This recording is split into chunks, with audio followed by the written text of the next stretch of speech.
Stroke అని తెలియక gas form అయిందని మల్లేష్ నిద్ర వాష్రూమ్కి వెళ్ళేసి వచ్చినాక పడుకుందామని పడుకుంటుంటే ఆయనకు బాగా చెయ్యి లెఫ్ట్ ఈ ఎడమ చెయ్యి మొత్తం నొప్పి బాగా పెయిన్ వస్తుందంట.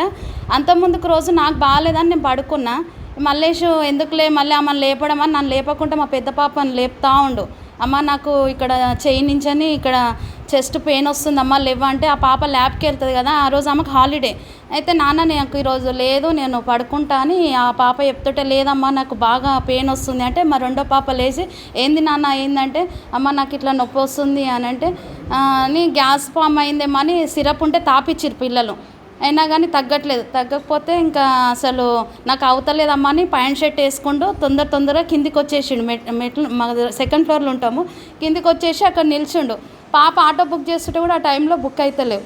మా ఇంటి ఎదురుగా ఒక అన్న బండి తీసుకొని మల్లేష్ని తీసుకెళ్తుంటే ఇక్కడ ఆంధ్రమల్ల సభకు తీసుకెళ్ళినాం. నేను కూడా వెళ్ళాలి అప్పటికి, నేను ఇంకా నాకు బాగాలేదని నన్ను ఇంట్లోనే ఉంచి మా పాప మా ఇంటి ముంగట ఒక అన్న పోయిండు. తర్వాత తమ్ముడు అనిల్కి ఫోన్ చేసి ఆ టైంలో ఫోన్ కూడా కలవట్లేదు.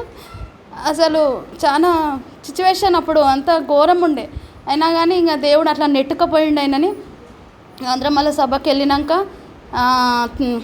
అంతా ఇంకా అన్ని టెస్టులు చేసినాక లేదు కండిషన్ అస్సలు బాగా పెద్ద పాపకు చెప్పలేకపోతుంది డాక్టర్, చిన్నమ్మాయి కదా అని మా ఇంటి ఎదురుగా అన్నం పిలిచి లేదు ఆయన కండిషన్ బాగాలేదు పెద్దవాళ్ళు ఎవరైనా వచ్చిరా అంటే అని పాప ఫోన్ చేసి నాన్నది ఇట్లా బాగాలేదంట అమ్మ అని ఫోన్ చేయగానే మళ్ళీ మేము అనిల్ నేను స్వాతి మా రెండో బిడ్డ పోయినాక ఆంధ్రమల్ల సభలో వాళ్ళు చెప్పారు కండిషన్ బాగాలేదు, ఒక 2 అవర్స్లో ఏమన్నా కావచ్చు, తొందరగా ట్రీట్మెంట్ అందియాలమ్మా అని చెప్పారు.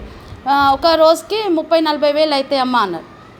అంటే 30-40 వేలు మేడం అని మా పెద్దన్న వచ్చిండు. మా పెద్దన్న మాట్లాడుతుంటే అవుతాయి అని అంటే మళ్ళీ మేము అనుకున్నాం అవునా మేడం అని మాట్లాడినాక లేకపోతే మీతో కాకపోతే ఉస్మానియా గాంధీకి తీసుకెళ్ళండి అని చెప్పారు.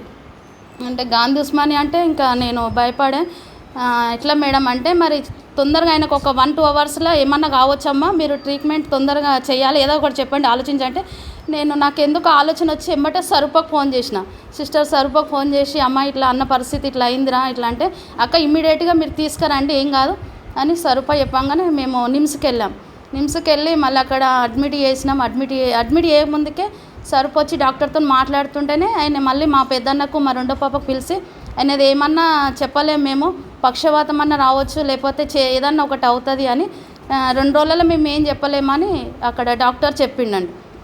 ఇంకా అటు ఇటు అడ్మిట్ చేసినాక ఇంకా ఆయనకు చాలా సీరియస్ ఉంది, స్టంట్ వేయాలి అని. ఒక్కొక్కరికి 2-3 రోజులు ఉన్నా కూడా స్టంట్ వేయలేకపోతారంట. కానీ మల్లేష్ని పట్టిన దేవుడు ఉన్నాడు కాబట్టి ఒక 1 అవర్లో ఆ ట్రీట్మెంట్ కూడా అయిపోయింది. అంటే స్టంట్ వేసినాక ఇంకా ఆయనని ఇట్లా ఎమర్జెన్సీ అందులో వార్డులో తీసుకొచ్చి ఇంకా అప్పుడే నాకు చాలా బాధ, ఇంకా నేను ఒక్కదాన్నే ఏడుస్తూనే ఉంటున్నా. అప్పటికి అంకుల్ వచ్చిండు. అంకులు మా రవి ఇద్దరు పాస్టర్ అంకులు మా రవయ్య వచ్చి ఏం కాదమ్మా మనం అందరం లేమా చర్చి వాళ్ళు లేరు అట్లా ఇట్లా నన్ను ధైర్యపరిచి ప్రేయర్ చేసి వచ్చారు. దేవుడు ఇప్పటివరకు మరణకు వెళ్ళినవాడు ఆయన లేపి తీసుకొచ్చి దేవునికి వందనాలు. అదేవిధంగా నా సంఘంలో ప్రతి ఒక్క బిడ్డలు మా సామెల్ బాబా, ప్రభాకర్ అయ్య, మదన్న, డేవిడ్ అందరు వచ్చి మా ఇంటికి హాస్పిటల్లోకి వచ్చి అందరు ప్రేయర్ చేసి మమ్మల్ని ధైర్యపరిచారు. మీకు అందరికీ వందనాలు. విజయ్ బ్రదర్ మా ఇంటికి వచ్చి వాక్యం చెప్పి బ్రదర్ నువ్వు మంచివాడి, రీని సిస్టర్ ఇట్లా మీకోసం మంచి చెప్తుందని బ్రదర్ కూడా మాకెంతో ధైర్యపరిచి అమ్మ పాస్టర్ ఆంటీ కూడా అంత చిడి లేకుండా కూడా నా దగ్గరకు వచ్చి ప్రార్థన చేసి నాకు ధైర్యం ఇచ్చి అమ్మ కూడా వచ్చింది. చాలా వందనాలు మీ అందరికీ.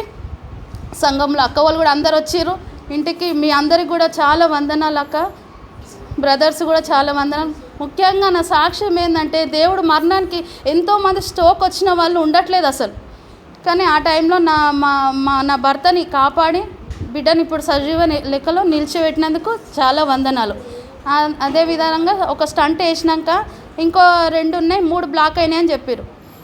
3 బ్లాక్ అయితే అది ఒకటేమో ఆరోగ్యశ్రీ కార్డు కింద అయిపోయింది, ఇంకా 2 కావాలమ్మా అని అంటే మరి ఎట్లా అంటే సీఎం ఫండ్ పెట్టండి మీరు అని అంటే మళ్ళీ రవికి మా పాశం రవయ్య ఫోన్ చేసి ఇట్లా సంగతి అంటే జయసింహని ఇంటికి తీసుకొచ్చి అది కూడా మాకు ఒక 2-3 రోజులలోనే తొందరగా దేవుడు మాకు ఏ పనైనా దేవుడు తొందరగా ఇట్లా అనుకోకుండా అయిపోయినాయి. అసలు ఆ మేడమే పర్సన్ ఎంత తొందరగా మీకు సీఎం పని ఓకే అయిందంటే ఓకే అయింది మేడం అని అక్కడ కూడా మాకు పెద్ద కార్యం చేసిండు. అమ్మ పాస్టర్ అంటే అయితే ప్రతిరోజు నాకు ఫోన్ చేసి ప్రార్థన చేసి ఏం కాదు ధైర్యంగా ఉండని చెప్పి నన్ను ఎంతో ధైర్యపరిచింది. అమ్మ నీకు వందనాలు, పాస్టర్ అంకుల్ వందనాలు, థ్యాంక్ యూ.